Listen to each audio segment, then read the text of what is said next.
सुगंधा और उसकी सास कांता के बीच एक अजीब सी जंग रहती थी। ये जंग थी किचन में कौन ज्यादा अच्छा काम करेगा और घर के सदस्यों के दिल जीतेगा। और उनकी इस जंग में हमेशा कुर्बान होते थे उनके दोनों पति। कैसे? आइए देखते हैं इस किचन पॉलिटिक्स की कहानी में। एक दिन किचन में, माँ जी, आज मैं बना रही हूँ मेथी की सब्जी। इस खाने से घर वालों के पेट की सारी समस्या खत्म हो जाएगी। और मैं बना रही हूँ तड़के वाली छाछ, जिसे पीते ही गैस की समस्या कभी नहीं होगी। दोनों अपने अपने खाने को लेकर टेबल पर पहुंच जाती हैं। तभी सुगंधा के ससुर उसकी बनाई सब्जी की तारीफ कर देते हैं। अरे वाह, मेथी की सब्जी भी बनी है, बड़ी ही स्वादिष्ट है। वाह बहू वाह। अरे बहू, लेकिन इसमें इतनी सारी मेथी बर्बाद करने की क्या जरूरत थी? देखिए माँ जी, ये तो वो मेथी है जो आप रात में भिगोकर सुबह उसका पानी पीती हैं, और जो मेथी फेंक देती हैं उसी से मैंने ये सब्जी बनाई है। अरे वाह बहू, तुमने तो बड़ा ही समझदारी का काम किया।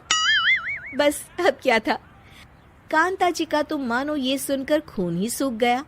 वो फैसला कर लेती है कि किसी भी तरह वो अपने खाने की तारीफ लेकर ही रहेगी और सुगंधा को किचन में उसकी कमियां गिनाएगी। कांता फ्रिज खोलकर देख रही होती है और फिर सुगंधा से कहती है, अरे बहू, ये क्या, पूरा फ्रिज गंदा पड़ा है। तभी वहां सुगंधा का पति आ जाता है। वो सुगंधा को डांट कर कहता है, सुगंधा, तुम्हें कितनी बार कह रखा है कि वायरस फैल रहा है, साफ सफाई का पूरा ख्याल रखना है, लेकिन तुम किचन में इतनी गंदगी रखोगी तो कैसे चलेगा। सुगंधा सास की तरफ देखती है जहां वो मुस्कुरा रही होती है। सुगंधा समझ जाती है कि सास ने उससे बदला लेने के लिए ये सब किया है। दोनों रात के खाने की तैयारी में लग जाती हैं। दोनों ना एक दूसरे की तरफ देखती हैं और ना ही एक दूसरे से बातें करती हैं।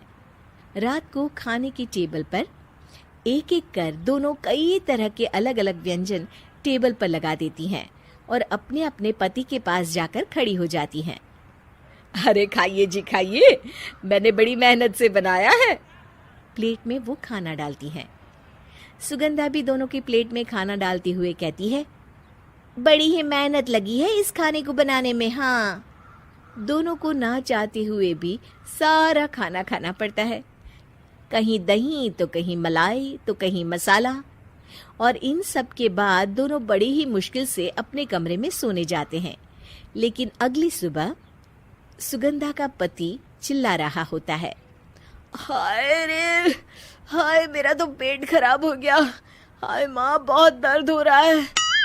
तो वहीं कांता के कमरे से भी कुछ ऐसी ही आवाज आने लगती है।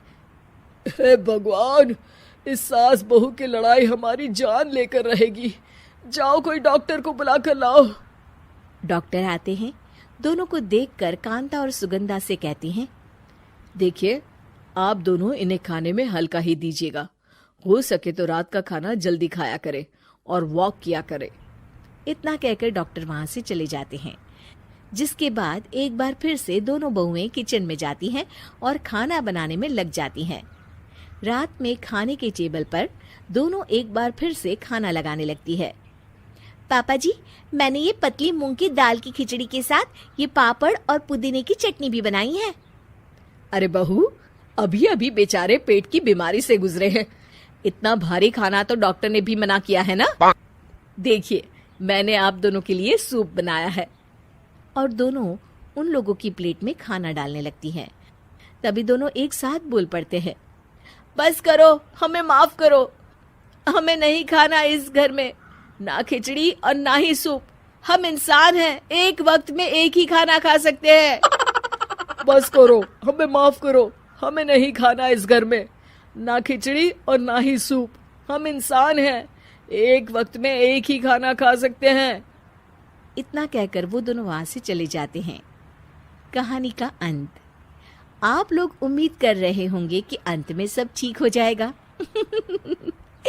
नहीं जनाब, अगर सास बहू के बीच सब ठीक हो जाए तो आप ये सीरीज देखे ही क्यों? तो मजा लीजिए इस चैनल में सास बहू से जुड़ी कहानियों का, क्योंकि ये ऐसा रिश्ता है जिसकी मिठास उसकी खटास में हमेशा ज्यादा ही रहती है।